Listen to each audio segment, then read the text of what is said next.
नमस्कार दोस्तों, स्वागत है आपका हमारी इस वीडियो में और हमारे यूट्यूब चैनल सबसे अनोखा सेंटर में। तो हम पढ़ रहे थे अध्याय 1 संबंध एवं फलन, जिसकी हम प्रश्नावली 1.2 पढ़ रहे थे और हम प्रश्नावली 1.2 का पहला सवाल हल कर चुके थे और इस प्रश्नावली में लगने वाले सूत्र और नियमों को भी हम पढ़ चुके थे पिछली वीडियो में। तो यदि आप लोग पिछली वीडियो को देखना चाहते हैं तो उसकी लिंक मैंने इस वीडियो के डिस्क्रिप्शन में दे दी है और उसी वीडियो की लिंक ऊपर आई बटन पर भी आ रही है, तो आप वहां से देख सकते हैं। आज हम इस वीडियो में देखेंगे प्रश्न 2 को। प्रश्न 2 के अंतर्गत जो ये 5 पॉइंट दिए गए हैं, पांचों पॉइंटों को हम हल करेंगे और प्रश्न 2 के अंतर्गत हमें बताना है कि निम्नलिखित फलनों के एकेकी तथा आच्छादित गुणों की जांच कीजिए। हमें इनमें जो ये 5 पॉइंट दिए गए हैं और पांचों पॉइंटों में हमें फलन दिए गए हैं, इन फलनों के बारे में बताना है कि ये फलन एकेकी या आच्छादय हैं या नहीं। तो चलिए हम लेते हैं प्रश्न दूसरे का पहला पॉइंट। तो हमने प्रश्न दूसरे का पहला पॉइंट ले लिया है, जो है एफ एक्स बराबर एक्स स्क्वायर। ठीक है, और जो ये हमारा फलन है जो कैपिटल एन से कैपिटल एन पर है। यहाँ जो कैपिटल एन है ये हमारी होती है नेचुरल नंबर, प्राकृत संख्याएं, और यहाँ भी कैपिटल एन है तो ये भी नेचुरल नंबर होती हैं, प्राकृत संख्याएं। ये पहला समुच्चय होता है, ये दूसरा समुच्चय होता है। इसे प्रांत बोला जाता है और इसे सहप्रांत बोला जाता है। चलिए आपको बता देते हैं। सबसे पहले तो हमारा जो फलन दिया गया है वो इस प्रकार से दिया गया और हमारा जो फलन है वह कैपिटल एन से एन पर दिया गया है। ठीक है, इसे हम बोलते हैं, इस पहले समुच्चय को बोला जाता है प्रांत और दूसरे समुच्चय को बोला जाता है सहप्रांत। ठीक है, इस प्रकार से। और इसमें जो संख्याएं होती हैं वह एक्स की संख्याएं होती हैं, उन्हें हम एक्स बराबर लिख सकते हैं, और इसमें जो संख्याएं होती हैं उन्हें हम वाई बराबर लिख सकते हैं। ठीक है, इस प्रकार। अब हमें एकेकी और आच्छादक को दिखाने के लिए सबसे पहले तो हमें एकेकी और आच्छादक को पता करना होता है। ठीक है, वो किस प्रकार से करते हैं वो मैं आपको बताता हूँ। मैंने आपको पिछली वीडियो में ये फॉर्मूले बताए थे। इन नियमों की सहायता से हम एकेकी होने का पता करते हैं या फिर ना होने का पता करते हैं, और इस नियम से हम आच्छादक होने या ना होने का पता करते हैं। और यदि हमारा इन नियमों की सहायता से, ठीक है, इस नियम से यदि हमारा जो है फलन एकेकी नहीं होता है तो हम सवालों में उदाहरण देकर के बताते हैं। ठीक है, उदाहरण देकर बताते हैं। और यदि हमारा जो है फलन एकेकी हो जाता है तब हम f(x1) बराबर f(x2) लेते हैं और हल करते जाते हैं। x1 बराबर x2 दिखा देते हैं तो हमारा फलन एकेकी सिद्ध हो जाता है। इसी प्रकार से यदि इस नियम से हमारा फलन जो है आच्छादक नहीं आया है तो हम सवाल में उदाहरण देकर समझाएंगे। ठीक है, सवाल में उदाहरण देकर बताएंगे। और यदि हमारा फलन आच्छादक आ गया है तब हम x का मान f(x) में रखेंगे। ठीक है, x का मान f(x) में रखेंगे, और यदि f(x) का मान हमारा y आ गया तो हमारा फलन जो है आच्छादक हो जाता है। ठीक है, या सिद्ध हो जाता है। और मैंने एक और भी आपको परिभाषा बताई थी, यदि कोई फलन एकेकी और आच्छादक है तो उसे एकेकी आच्छादी फलन कहते हैं। यदि हमारा कोई फलन एकेकी और आच्छादक दोनों हो जाता है तो वो एकेकी आच्छादी फलन कहलाता है। ठीक है ना। तो ये इसका यूज़ हमारे दूसरे सवालों में होगा। ठीक है। तो सबसे पहले तो हम एकेकी का पता कर लेते हैं है या नहीं, और आच्छादक का। ठीक है। तो इसे पता करने के लिए हम क्या करते हैं, इसे पता करने का रूल होता है एक्स के एक अवयव का एक ही प्रतिबिंब होना चाहिए। कहने का मतलब है कि यदि हम एक्स के अलग अलग मान लेकर के फलन में रख दें तो जो उसके हमें मान प्राप्त हो, अर्थात फलन का जो हमें मान प्राप्त हो, ठीक है, वो भी हमें अलग अलग प्राप्त हो। एक्स के मान अलग अलग लें तो हमें इसके मान भी अर्थात हल भी अलग अलग प्राप्त हों। ठीक है। प्रतिबिंब का मतलब होता है हल। यदि हम एक्स के अलग अलग मान लेते हैं तो हमें एक्स के अलग अलग हल भी प्राप्त होने चाहिए। और यहाँ सहप्रांत में जो आच्छादक के लिए क्या है, सहप्रांत y का प्रत्येक अवयव x के किसी न किसी अवयव का प्रतिबिंब होना चाहिए। ठीक है। यहाँ पर बोला गया है जो हम y बराबर कोई अवयव लेंगे, जो भी लें y बराबर यदि हम कोई अवयव ले लेते हैं तो वो अवयव x के किसी न किसी अवयव का हल होना चाहिए। ठीक है। और अब आपको सवाल में समझ में आ जाएगा जब हम लोग सवाल लगाएंगे। तो अब आपको बता देते हैं इस सवाल, इस जो ये हमारा फलन है इसके लिए सबसे पहले हम देखते हैं कि ये फलन हमारा एकेकी है या नहीं और आच्छादक है कि नहीं। तो सबसे पहले तो हम एकेकी देखेंगे। तो हमारा फलन दिया गया है एफ एक्स बराबर एक्स स्क्वायर। ठीक है। यहाँ पर जो ये कैपिटल एन है ये दोनों जगह पर, इसका मतलब है नेचुरल नंबर। मैंने आपको बता भी दिया है नेचुरल नंबर। और जो नेचुरल नंबर प्राकृतिक संख्याएं होती हैं इनके अंतर्गत जो है एक से लेकर के अनंत तक सभी धनात्मक संख्याएं आ जाती हैं इस प्राकृतिक संख्याओं के अंतर्गत। ठीक है ना। तो अब देखिए सबसे पहले जो है हम ये जो हमारा पहला समुच्चय प्रांत है इससे हम एक्स की जो ये हमारा है इससे जो है हम एक्स के कुछ मान लेंगे इस पहले समुच्चय से। तो पहले समुच्चय में हमारी एक से लेके के अनंत तक धनात्मक संख्याएं हैं। तो यदि हम एक्स बराबर एक ले लेते हैं और फिर फलन में रखते हैं तो हमारा एफ एक्स वन बराबर वन का स्क्वायर करेंगे तो यहाँ वन आ जाएगा। ठीक है। एक्स बराबर वन लिया तो हमारा हल आया वन। अब यदि हम एक्स बराबर दो ले लेते हैं, एक्स बराबर दो ले लेते हैं तो हमारा फलन का मान कितना आएगा, एक्स बराबर दो रख दिया और यहाँ दो का स्क्वायर हो जाएगा तो हमारा चार हो जाएगा। ठीक है ना, चार हो जाएगा। तो अब यहाँ पर देखिए हमने x बराबर वन लिया तो हमारा हल वन प्राप्त हुआ हमें, और जब हमने x बराबर दो लिया तो हमें हल चार प्राप्त हुआ। अतः हम कह सकते हैं कि यहाँ पर यदि हम x के अलग अलग मान लेते हैं तो हमें उनके हल भी अलग अलग मिलते हैं। अतः जो हमारा ये फलन है, जो ये हमारा फलन है ये एकेकी है, हमें ये पता चल गया। अब हम सवाल में और इन नियमों के अनुसार अब हम सवाल में दिखाएंगे। ठीक है। इन नियमों के अनुसार इस नियम से जो है हम पता करते हैं और इन नियमों के अनुसार हम सवाल में दिखाते हैं। ठीक है। तो अब हमारा क्या हो गया, हमारा फलन एकेकी हो गया है। तो तब हम एफ एक्स वन बराबर एफ एक्स टू लेंगे और इसे अब हल करेंगे। ठीक है। अब हम ये वाला जो है नियम लगाएंगे और एक्स वन बराबर एक्स टू दिखा देंगे। ठीक है ना। तो हमारा एकेकी तो अब हमारा फलन है क्योंकि ये इस नियम का जो है हमारा फलन पालन कर रहा है। तो अब दिखा देते हैं एकेकी।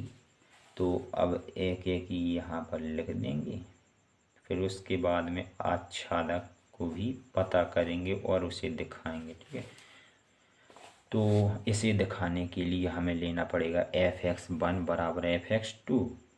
तो यदि हम f(x1) बराबर f(x2) लेते हैं और जो इसमें x1 और x2 ये संख्याएं होती हैं, ये संख्याएं हम कहाँ से ले रहे हैं?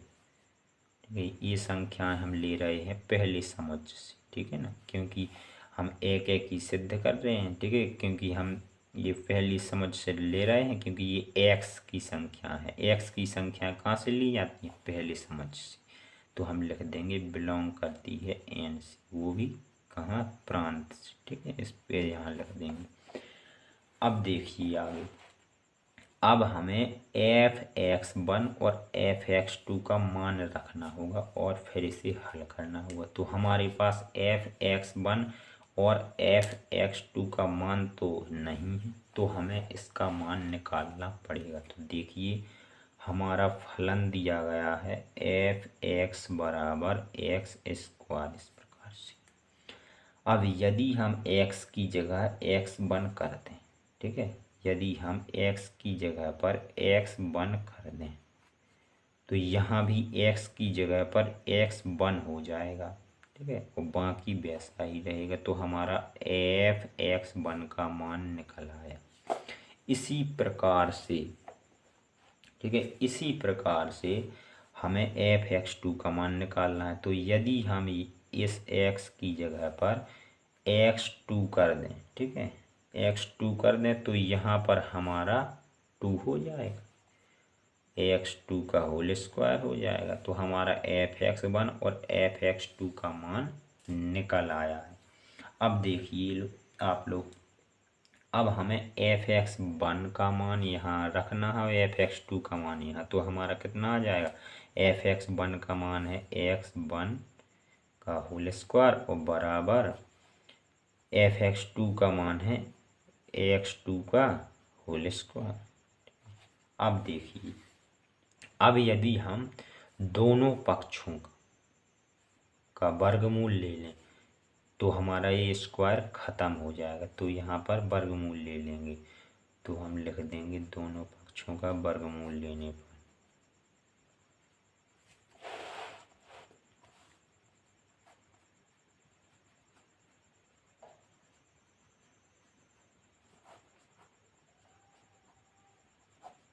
ठीक है, हम इस पक्ष का वर्गमूल लेंगे तो हमारा x1 बचेगा। ठीक है, वर्गमूल लेने में हमें एक सी संख्याओं का, एक सी दो संख्याओं का जोड़ा बनाना पड़ता है। तो यहाँ हमारा x1 का होल स्क्वायर है, तो x1 इंटू x1, तो हमारा दो एक सी संख्याओं का जो है जोड़ा बन गया और जोड़े में से एक संख्या बाहर निकल आती है, तो हमारी x1 बाहर निकल आई। ठीक इसी प्रकार से x2 का होल स्क्वायर का वर्गमूल निकलेगा। तो अब आप लोग देखिए, हमारा x1 बराबर x2 आ चुका है और यही हमको नियम के अनुसार f(x1) बराबर f(x2) को हल करते हुए लाना था। तो हमारा ये फिर फलन क्या हो गया है? एक एक ही सिद्ध हो गया है। ठीक है, एक एक ही हो गया है। अतः हम लिख देंगे, अतः जो हमारा फलन f है वह एक एक ही है। इस सवाल में इस प्रकार से दिखाया जाता है। अब आच्छादक को देख लेते हैं। तो सबसे पहले तो हमें चेक करना पड़ेगा कि हमारा फलन आच्छादक है या नहीं, इस नियम की सहायता से, इस नियम की सहायता से। फिर उसके बाद में यदि आच्छादक नहीं होगा तो उदाहरण दे देंगे, यदि आच्छादक हो गया तो इस नियम के अनुसार उसे उस x का मान f(x) में रखकर f(x) का मान y ला देंगे, तो हमारा आच्छादक हो जाएगा। ठीक है, तो सबसे पहले तो हमें पता करना होगा।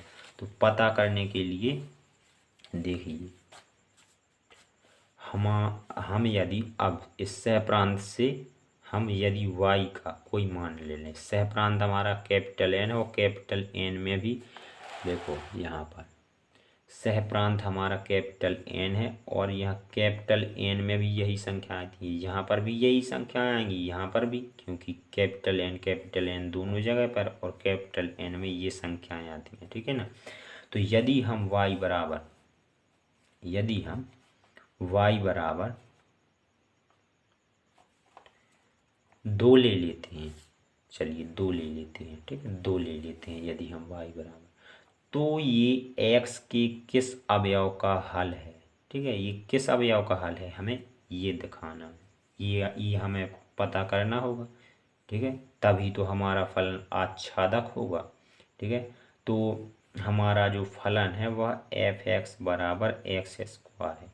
यदि हम यहाँ x बराबर 1 ले लेते हैं, 1 लेते हैं तो 1 आता है, अगर 2 ले लेते हैं तो हमारा यहाँ 4 आता है, लेकिन 2 किसी में नहीं आता है। ये 2 मान हमें x के किसी अवयव से प्राप्त नहीं होता है। ये जो 2 है, हमने y बराबर 2 लिया है, ये x के किसी भी अवयव से प्राप्त नहीं होता है, ठीक है। तब हमारा फलन यहाँ आच्छादक नहीं होगा। वो क्यों नहीं होगा? क्योंकि जो ये हम 2 लेते हैं x के किसी भी अवयव से प्राप्त नहीं होता है। और हमारा ये नियम क्या कहता है? हमारा नियम कहता है कि y का प्रत्येक अवयव x के किसी न किसी अवयव का प्रतिबिंब होना चाहिए, लेकिन ऐसा यहाँ हमारे सवाल में नहीं है, इसलिए हमारा जो ये फलन है ये आच्छादक नहीं है, ठीक है।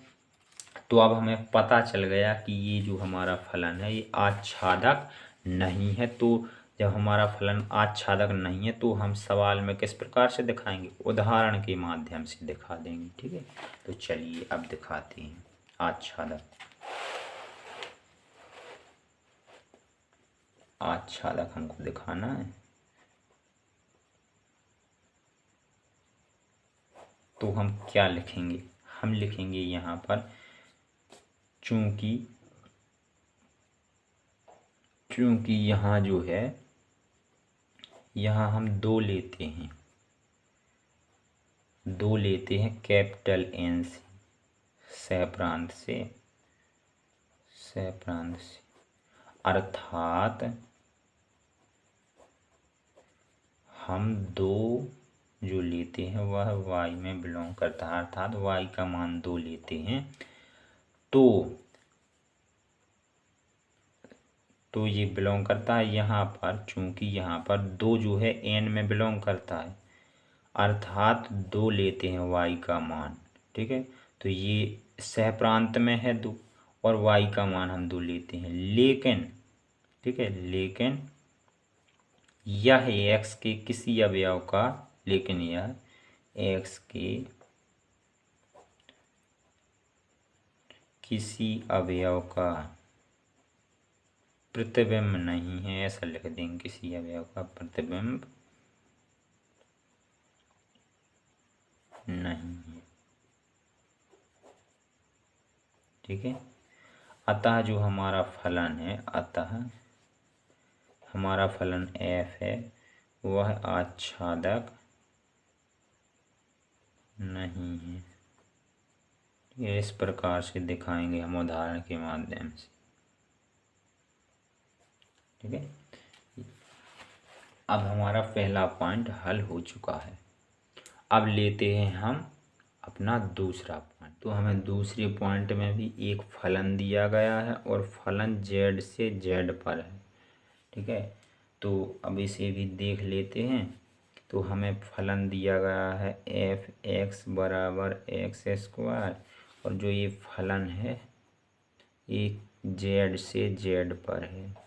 इसे प्रांत बोला जाता है, इसे सहप्रांत बोला जाता है, ठीक है ना,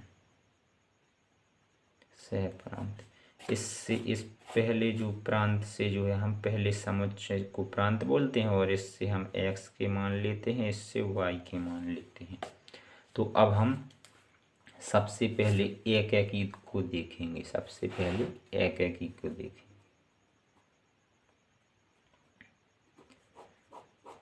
तो अब एक एक को किस प्रकार से देखेंगे, मैंने आपको बता दिया था, उसी प्रकार से एक एक को देखेंगे, ठीक है ना। तो हमारा यहाँ फलन दिया गया है f(x) बराबर x स्क्वायर, और यहाँ पर जो ये z है ना, ये होती हैं पूर्णांक संख्या। मैं आपको बता देता हूँ, ये जेड होता है ना, ये इसमें होती हैं पूर्णांक संख्याएं, ठीक है। और पूर्णांक संख्याएं किन्हें कहते हैं? पूर्णांक संख्याएं उन्हें कहते हैं जिनमें माइनस और प्लस दोनों प्रकार की संख्याएं पाई जाती हैं, ठीक है ना।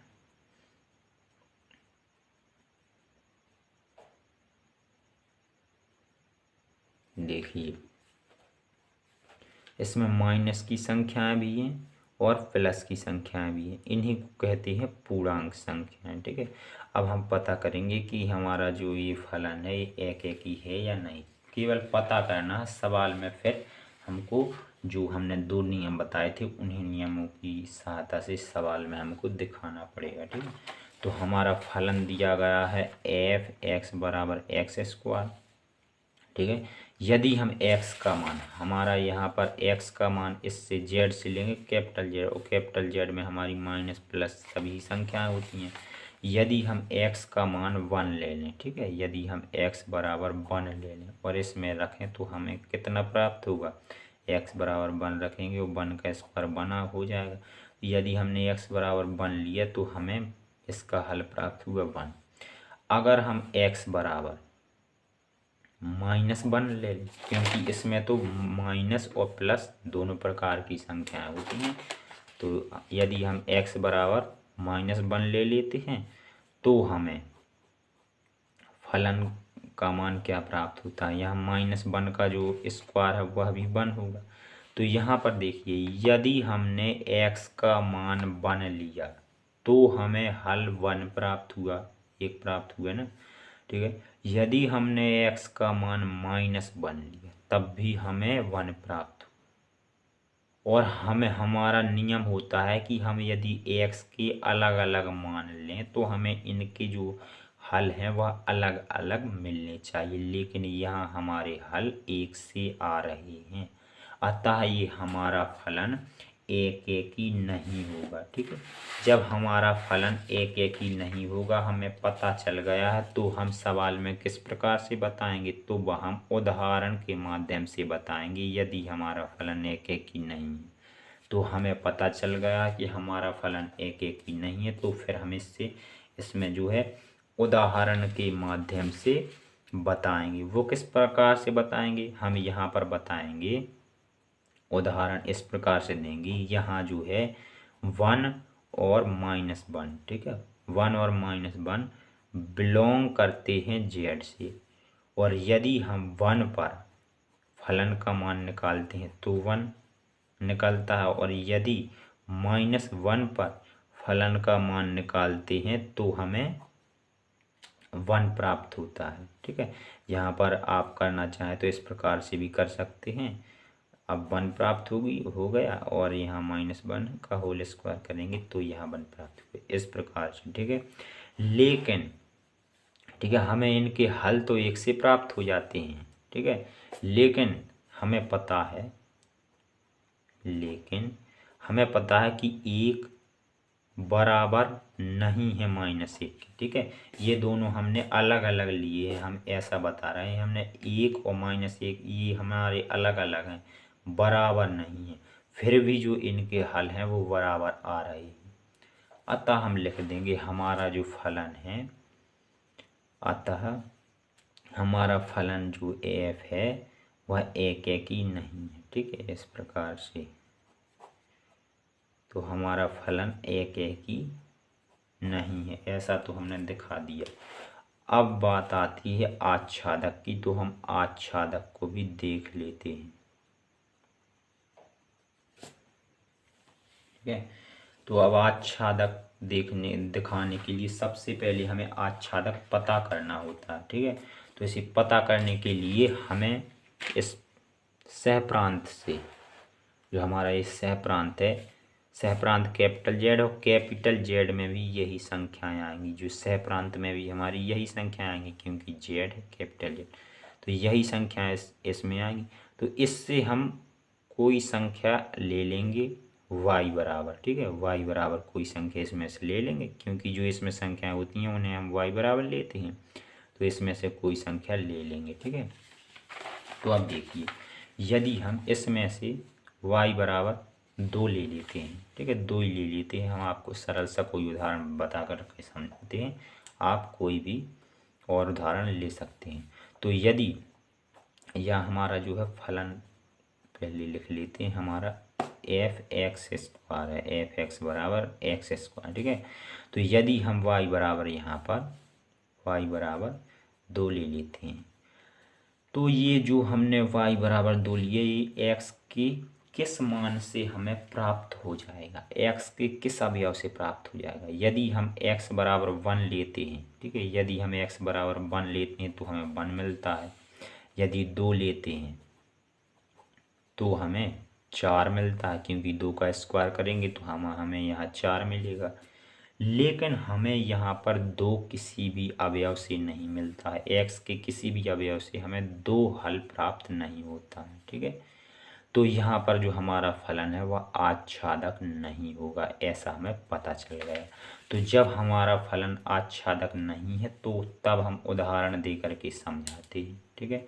और उदाहरण किस प्रकार से देते हैं, हम लिख देंगे कि यहाँ जो है, यहाँ हमने जो 2 लिया वह बिलोंग कर रहा है जेड से, जो हमने सह प्रांत जिसे हम बोलते हैं सह प्रांत बिलोंग कर रहा है। अर्थात कह सकते हैं जो हमारा 2 है वह y के बराबर है या y से बिलोंग कर रहा है। लेकिन यह x के किसी भी अवयव का प्रतिबिंब नहीं है।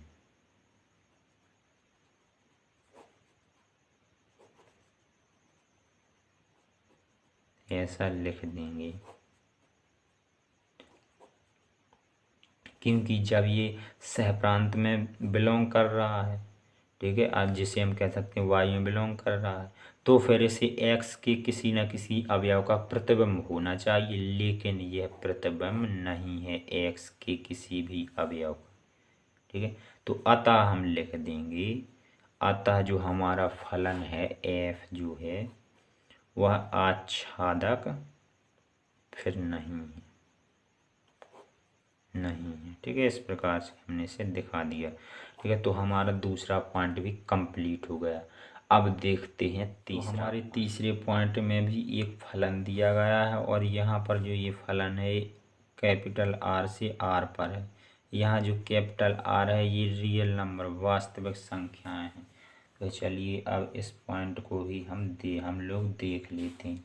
तो हमें फलन दिया गया है एफ एक्स बराबर एक्स स्क्वायर, और जो ये फलन है ना ये कैपिटल आर से आर पर है, ये इसे प्रांत बोला जाता है, इसे सह प्रांत बोला जाता है। अर्थात पहले समुच्चय को प्रांत, दूसरे समुच्चय को सह प्रांत। और इसमें जो संख्याएं होती हैं उन्हें x बराबर भी लिखी जा सकती हैं, और इसमें जो संख्याएं हैं उन्हें y बराबर लिखा जा सकता है, ठीक है। और जो ये हमारा कैपिटल R है, ये हम कह सकते हैं कि ये रियल नंबर है, वास्तविक संख्याएं आपको पता है। और इसके अंतर्गत कौन कौन सी संख्याएं आ सकती हैं, इसके अंतर्गत धनात्मक सभी संख्याएं आ सकती हैं, ऋणात्मक संख्याएं आ सकती हैं, ठीक है। और परिमेय संख्याएं आ सकती हैं, दशमलव वाली संख्याएं आ सकती हैं, और रूट वाली संख्याएं आ सकती हैं। अर्थात जो हमारी वास्तविक संख्याएं होती हैं उनके अंतर्गत सभी प्रकार की संख्याएं आ सकती हैं, ठीक है। केवल काल्पनिक संख्याओं को छोड़कर सभी प्रकार की संख्याएं इसके अंतर्गत आ सकती हैं। काल्पनिक संख्याएं वे संख्याएं होती हैं, मैं आपको बता दूं कि जो संख्याएं अंडर रूट में माइनस चिन्ह के साथ होती हैं वह काल्पनिक संख्याएं होती हैं। केवल उन्हें भर छोड़ दिया जाए तो बाकी जितने भी प्रकार की संख्याएं होती हैं वे सभी वास्तविक संख्याएं होती हैं, ठीक है ना। तो चलिए अब हमें ये तो पता चल गया। अब सबसे पहले हम इस फलन के लिए हम एक एकी या आच्छादक, इन दोनों को एक एकी और आच्छादक को पता करेंगे कि है या नहीं। तो सबसे पहले हम एक एकी को पता करेंगे और फिर उसे सवालों में दिखाएंगे, ठीक है। एक एकी, तो इसे पता करने के लिए हम आपको समझा देते हैं, ठीक है ना। तो यहाँ पर जो हमारा फलन है हम हमारा फलन दिया गया है एफ एक्स स्क्वायर, ठीक है, एफ एक्स बराबर एक्स स्क्वायर, ये फलन दिया गया है। और यहाँ हम जो है एक्स का मान इस प्रांत से लेंगे, ये जो हमारा प्रांत है इससे एक्स बराबर मान लेंगे, और आर है हमारा प्रांत आर है, तो आर में धनात्मक ऋणात्मक परिमेय अंडर रूट वाली दशमलव वाली ये सभी संख्याएं आ जाती हैं ना, ठीक है। तो इससे हम एक्स बराबर कोई संख्या ले लेते हैं। यदि हम एक्स बराबर 1 लेते हैं, धनात्मक संख्या ले ली हमने, तो फिर इसका मान कितना निकलेगा, 1 का स्क्वायर 1 हो जाएगा, ठीक है। और यदि हम x बराबर -1 ले लेते हैं, क्योंकि रियल नंबर में ऋणात्मक संख्या भी होती हैं, तो हमने -1 ले लिया, तो फिर इसका मान -1 का जो हम वर्ग करेंगे तो हमारा 1 आ जाएगा। अब देखिए यहाँ जब हमने x बराबर 1 लिया तो हमें हल 1 प्राप्त हुआ, हमने x बराबर -1 लिया तो हमें हल 1 प्राप्त हुआ। हमें दोनों कंडीशन में हल जो है 1 प्राप्त हुआ, धनात्मक 1 प्राप्त होगा, ठीक है। तो हम कह सकते हैं यहाँ हमने x के मान तो अलग अलग लिए हैं, लेकिन हमें उनके हल एक से प्राप्त हुए हैं, तो हमारा फलन जो है वह एक ही नहीं होगा। हमें ऐसा पता चल गया है कि हमारा फलन अब एक ही नहीं है। तो हमारा फलन जब एक ही नहीं है तो हम उदाहरण दे करके समझाते हैं, ठीक है। तो उसे हम किस प्रकार से बताएंगे, हम बताएंगे कि जो हमारा यहाँ पर हमने 1 और -1 लिया है, ये बिलोंग करता है कैपिटल आर से, और हमने जो ये लिए थे ना, ये हमने प्रांत से लिए थे, 1 और -1 प्रांत से लिए थे ना।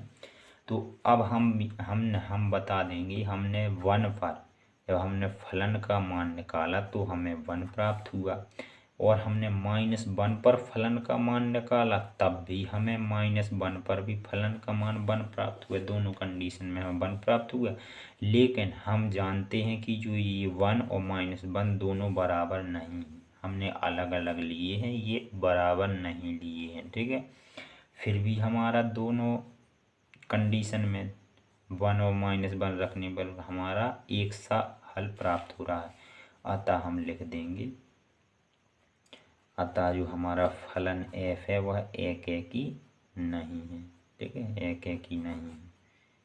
इस प्रकार से दिखा, अब हमने एक ही तो दिखा दिया, अब आच्छादक को भी देख लेते हैं। आच्छादक, ठीक है। तो आच्छादक के लिए हमें क्या करना पड़ेगा, आच्छादक के लिए भी देख लेते हैं। तो हमारा फलन दिया गया है, हमें क्या दिया गया है, हमें फलन दिया गया है एफ एक्स बराबर एक्स स्क्वायर, ठीक है, ये दिया गया है फलन। और देखिए यदि हम y बराबर यहाँ पर 2 ले लें, ठीक है, 3 ले लें, आप वर्ग वाली संख्याओं को छोड़ दीजिए और चाहे जौन संख्याएं आप लोग ले लीजिए, ठीक है।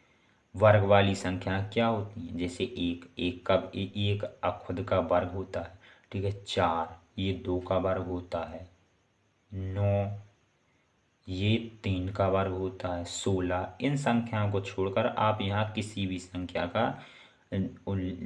संख्या को लेकर देख सकते हैं, ठीक है। हम यहाँ पर चलिए इस बार हम 3 को लेकर के देखते हैं। हमने y बराबर 3 लिया, और जो ये y बराबर जो ये 3 लेना है, ये कहाँ से लेना है, ये लेना है हमें सह प्रांत से। सह प्रांत भी हमारा r है, तो r के अंतर्गत भी हमारी धनात्मक ऋणात्मक और परिमेय अंडर रूट दशमलव ये सभी प्रकार की संख्याएं आएंगी। तो हमने इसमें से जो है धनात्मक 3 संख्या ले ली। अब जब हमने y बराबर जो हम संख्या लेते हैं, हमें पता है कि वह x की किसी न किसी अवयव का प्रतिबिंब अर्थात हल होना चाहिए। तो यदि हम x बराबर यहाँ पर 1 ले लेते हैं तो हमें फलन का मान जो है हल 1 प्राप्त होता है। 2 लेते हैं तो हमें कितना प्राप्त होता है, तो हमें 4 प्राप्त हो जाता है। और यदि हम 3 ले लेते हैं तो हमें 9 प्राप्त होता है, लेकिन हमें किसी भी संख्या से ये 3 प्राप्त नहीं होता है। तो हमारा जो फलन है वह आच्छादक तो नहीं है, हमें ऐसा पता चल गया। ठीक है, जब आच्छादक नहीं है तब हम उदाहरण दे करके बताते हैं। ठीक है, हम लिख देंगे चूंकि यहाँ पर हमने 3 लिया सह प्रांत से, आर से सह प्रांत है जो हमारा, अर्थात हम दूसरे प्रकार से कह सकते हैं कि जो हमारा 3 है ये बिलोंग करता है वाई में। ठीक है, लेकिन जब ये वाई में बिलोंग करता है, ये सह प्रांत में है, तब ये एक्स की किसी न किसी अवयव का प्रतिबिंब होना चाहिए था, लेकिन यह है, हम बोल देंगे लेकिन यह जो 3 है, 3 है, यह 3 जो है यह एक्स की किसी भी अवयव का प्रतिबिंब नहीं है।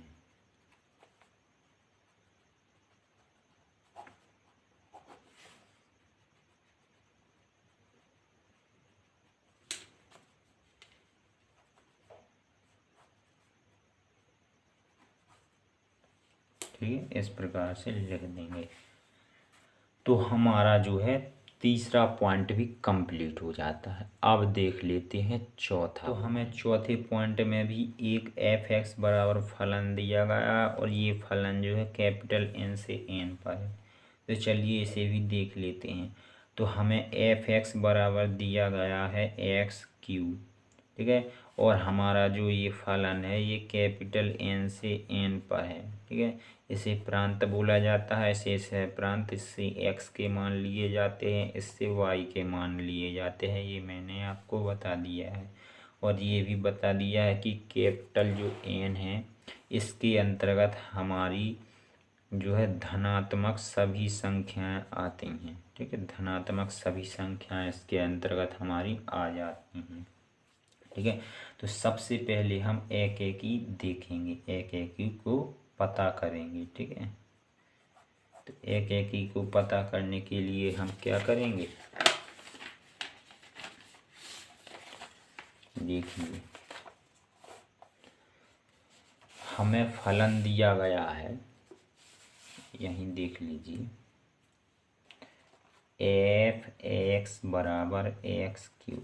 ये मैं आपको उदाहरण देकर समझा देता हूँ। ठीक है ना, तो अब यदि हम x बराबर 1 ले लें, क्योंकि हमें ये प्रांत में मिलता है, हमें x के प्रांत में जो है हमें ये मिलता है 1, यदि हम 1 ले लेते हैं तो हमें इसका मान 1 प्राप्त होता है। यदि 2 ले लेते हैं तो हमें इसका मान 8 प्राप्त होता है, 2 का घन 8 हो जाएगा। 3 ले लेते हैं तो हमें 27 प्राप्त हो जाएगा। अर्थात हम कह सकते हैं यदि हम x के मानों को अलग अलग लेते हैं तो हम उनके हल भी अलग अलग प्राप्त होते हैं। तो हमें यहाँ से पता चल जाता है कि हमारा फलन एक एक ही तो है, और जब हमारा फलन एक एक ही होता है तो हम उसे किस प्रकार से दिखाते हैं। ठीक है, चलिए देख लेते हैं। तो जब हमारा फलन एक एक ही हो जाता है तो हम एफ एक्स वन बराबर एफ एक्स टू लेते हैं और उसे हल करते हुए एक्स वन बराबर एक्स टू दिखा देते हैं। ठीक है, इस प्रकार से। तो चलिए इसी प्रकार से हम यहाँ भी करेंगे। हम यहाँ पर जो है एफ एक्स वन बराबर एफ एक्स टू लेंगे। ठीक है, इस प्रकार से। और जो यहाँ पर एक्स वन और एक्स टू ये संख्याएं हैं ये बिलोंग कर रही हैं, कहाँ पर बिलोंग कर रही हैं, हम ये कहाँ से ले रहे हैं, हम ए एन से ले रहे हैं जो हमारा प्रांत है। क्योंकि एक्स की एक्स प्रकार की जो संख्याएं होती हैं वह हम प्रांत से लेते हैं पहले समझ से। ठीक है ना, तो अब हम ये इसकी जगह इसका मान रख देंगे, इसकी जगह इसका मान। कहने का मतलब है कि एफ एक्स वन की जगह एफ एक्स वन का मान और एफ एक्स टू की जगह एफ एक्स टू का मान। तो अभी हमारे पास इसके मान तो है नहीं, हमें इसके मान निकालना पड़ेगा। तो चलिए हम निकाल के और फिर रखते हैं मानों को। तो यहाँ देखिए हमें जो फलन दिया गया है वह एफ एक्स बराबर दिया गया है एक्स क्यू। यदि हम इस x की जगह x1 कर देते हैं तो हमें प्राप्त हो जाता है x1 का होल क्यूब। यदि हम x की जगह पर 2 कर देते हैं तो हमें प्राप्त हो जाता है x2 का होल क्यूब। तो यहाँ से हमें इस फलन से f(x1) और f(x2) इन दोनों के मान पता चल गए। ठीक है, अब हम f(x) की जगह पर f(x1) की जगह पर f(x1) का मान रख देते हैं और बराबर में f(x2) की जगह f(x2) का मान रख देते हैं। अब देखिए, यहाँ हमारा x का घन है, यहाँ x2 का घन है। तो यदि हम इन दोनों साइडों का जो घनमूल ले लें तो हमें आगे देखना है फिर क्या होता है। तो यदि हम दोनों साइडों का घनमूल ले लें तो हमें यहाँ पर x1 प्राप्त हो जाएगा, यहाँ पर x2 प्राप्त हो जाएगा। ठीक है, तो हम लिख देंगे दोनों पक्षों में घनमूल लेने पर, ठीक है, या दोनों पक्षों का घनमूल भी कह सकते हैं, घनमूल लेने पर ऐसा लिख देंगे और फिर लेंगे। ठीक है, अब हम इसका घनमूल लेंगे तो यहाँ पर x1 आ जाएगा और इसका घनमूल लेंगे तो x2 आ जाएगा, अर्थात हमारा x1 बराबर x2 आ चुका है। और हम लिख देंगे फिर अतः हमारा जो फलन f है वह एक ही है। ठीक है, इस प्रकार से लिख देंगे एक ही है। तो हमारा एक ही तो हो गया। अब देखना है हमको आच्छादक। ठीक है, आच्छादक देखना है। तो आच्छादक यहाँ बस सवाल में दिखाने से पहले तो हमें पता करना होगा। तो आच्छादक के लिए हम यहाँ से यहाँ हमारा प्रांत भी n है, तो यहाँ n में भी जो हमारा ये प्रांत है इसमें भी सभी धनात्मक संख्याएं आ गई। ठीक है, 1 से लेके अनंत तक सभी धनात्मक संख्या आएंगी, तो हम किसी भी संख्या को ले सकते हैं। ठीक है, तो यदि हम यहाँ देखिए, यदि हम y बराबर 3 ले लेते हैं, ठीक है, 3 ले लेते हैं, 2 ले लेते हैं, कुछ भी करके ले लेते हैं ऐसी संख्या, तो हमें ये x के किस अवयव से प्राप्त होंगी। ठीक है, x की ये संख्या जो है x के किसी न किसी अवयव से प्राप्त होनी चाहिए, लेकिन यह x के किसी भी अवयव से प्राप्त नहीं होती है। क्योंकि यहाँ पर देखिए, यदि हमने x बराबर 1 लिया तो हमें 1 प्राप्त होगा, 2 लिया तो 8 प्राप्त होगा, 3 लिया तो हमें 27 प्राप्त होगा, लेकिन हमें 2 और 3 कहीं पर प्राप्त नहीं हुए। जब हमें ये x के किसी अवयव से प्राप्त नहीं हो रहे हैं तो हमारा फलन फिर क्या होगा, आच्छादक नहीं होगा। हमें ऐसा पता चल गया कि आच्छादक हमारा फलन नहीं होगा। और जब हमारा फलन आच्छादक नहीं होता है तब हम उदाहरण के माध्यम से समझाते हैं। तो चलिए उदाहरण देते हैं और इसे समझा देते हैं। तो हम यहाँ पर बोल देंगे, यहाँ पर चूँकि यहाँ पर जो हम चलिए 2 का उदाहरण बता देते हैं। 2 जो है यहाँ पर कैपिटल N में, जिसे हम सह प्रांत बोलते हैं, उसमें ये मिल रहा है। ठीक है, बिलोंग कर रहा है, अर्थात कह सकते हैं हम कि जो ये 2 है ये y में बिलोंग कर रहा है, लेकिन ये 2 सहप्रांत और y में तो बिलोंग कर रहा है, लेकिन यह x के किसी न किसी अवयव का प्रतिबिंब होना चाहिए, लेकिन ऐसा नहीं है। लेकिन जो हमारा 2 है ये x के किसी भी, ठीक है ना, ये x के किसी भी अवयव का प्रतिबिंब नहीं है। ठीक है, प्रतिबिंब नहीं है, ऐसा लिख देंगे। ठीक है, ये हमारा उदाहरण हो गया। तो हमारा चौथा पॉइंट भी कंप्लीट हो गया। ठीक है, हमारा चौथा पॉइंट भी अब कंप्लीट हो गया। इस प्रकार से हमने आच्छादक के लिए उदाहरण दे दिया, हमारा इस प्रकार से चौथा पॉइंट भी कंप्लीट हो जाता है। अब देख लेते हैं हम पाँचवें पॉइंट में भी एक फलन दिया गया है और ये फलन जो है कैपिटल Z से Z पर है। तो हम इसे हल करते हैं तो हमें फलन दिया गया है f(x) बराबर x3। ठीक है, f(x) बराबर x3 दिया गया है और ये Z से Z पर दिया गया है। और हम जानते हैं कि Z में जो संख्याएं आती हैं धनात्मक और ऋणात्मक, ये दोनों प्रकार की संख्याएं Z में आती हैं। तो अब देख लेते हैं एक ही। सबसे पहले एक को पता करते हैं, फिर उसके बाद में हम दिखाएंगे। ठीक है। तो एक एक को पता करने के लिए हम सबसे पहले फलन को देखते हैं और उससे पता करते हैं। तो हमारा फलन है एफ एक्स बराबर एक्स क्यू। अब देखिए हम x के मान जो है इस प्रांत से लेते हैं, हमारा प्रांत z है और z में धनात्मक ऋणात्मक दोनों प्रकार की संख्याएं आती हैं, ठीक है ना। तो यदि हम x बराबर 1 ले लें, क्योंकि ये धनात्मक संख्या है, और हम x बराबर माइनस ले लें, ये ऋणात्मक संख्या, और z के अंतर्गत ये दोनों प्रकार की संख्याएं आती हैं, धनात्मक और ऋणात्मक, तो हम ये दोनों प्रकार की संख्याएं ले सकते हैं। और यदि हम 1 पर फलन का मान निकालें तो हमारा 1 निकलेगा, और यदि हम -1 पर फलन का मान निकालें तो हमारा जो है यहाँ -1 निकलेगा। अतः हम कह सकते हैं यदि हम x के मान अलग अलग लेते हैं तो हमें उनके हल भी अलग अलग प्राप्त होते हैं। अतः हमारा फलन एक एक ही है। और जब हमारा फलन एक एक ही हो जाता है तो हम किस प्रकार से दर्शाते हैं, हम f(x1) और बराबर f(x2) ऐसा लेते हैं और फिर इसे हल करते हुए दिखा देते हैं x1 बराबर x2, ठीक है ना। तो सबसे पहले तो हमें f(x1) और f(x2) इसके जो है हमें मान पता होने चाहिए। तो इसके हम मान निकाल लेते हैं। हमें f(x) बराबर दिया गया है x3, ठीक है, हमें f(x) बराबर x3 दिया गया है। अब देखिए यदि हम x की जगह x1 कर दें तो हमें यहाँ f(x1) का मान प्राप्त हो जाएगा।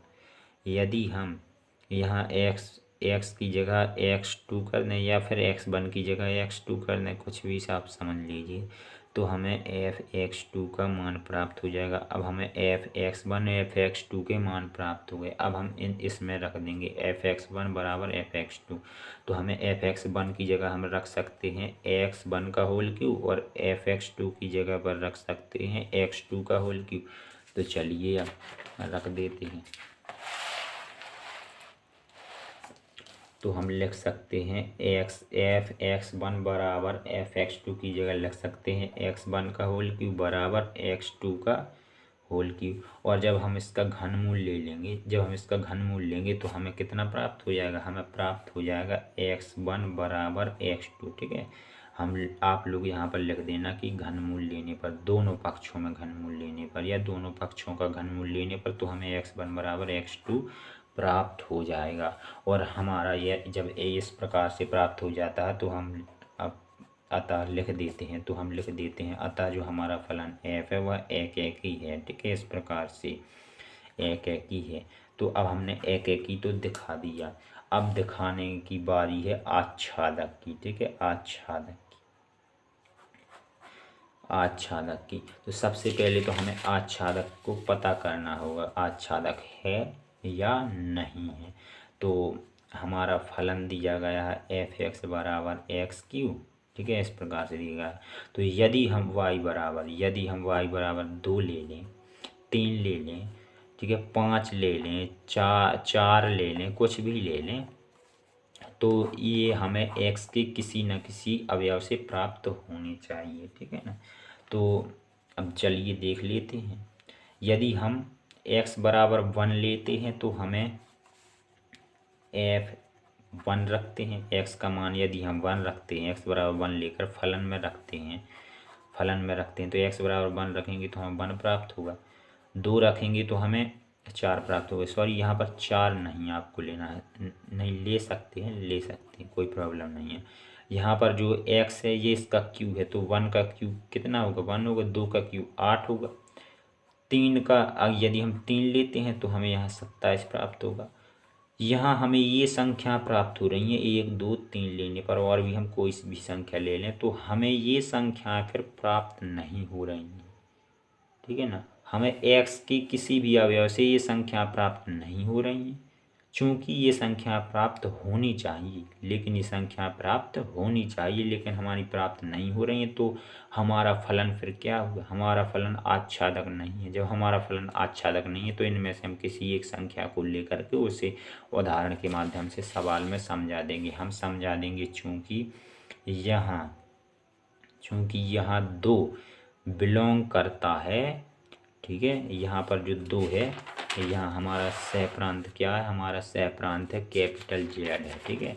तो चूंकि हम बोल देंगे यहाँ जेड जो हमारा सह प्रांत है, ये इसमें तो ये दो बिलोंग कर रहा है, अर्थात हम कह सकते हैं जो हमारा दो है, जो हम ये दो ले रहे हैं, ये बिलोंग तो कर रहा है वाई से, लेकिन यह एक्स के किसी भी अवयव का प्रतिबिंब नहीं है। लेकिन यह एक्स के किसी भी अवयव का प्रतिबिंब नहीं है। ठीक है, इस प्रकार से लिख देंगे, प्रतिबिंब नहीं है। तो इस प्रकार से हमारे प्रश्न 2 के जो है 5 पॉइंट कंप्लीट हो जाते हैं। तो आज की वीडियो में बस इतना ही। यदि आपको वीडियो पसंद आती हो तो हमारी वीडियो को लाइक कर दें और हमारे चैनल सबसे अनोखा सेंटर को सब्सक्राइब कर लें।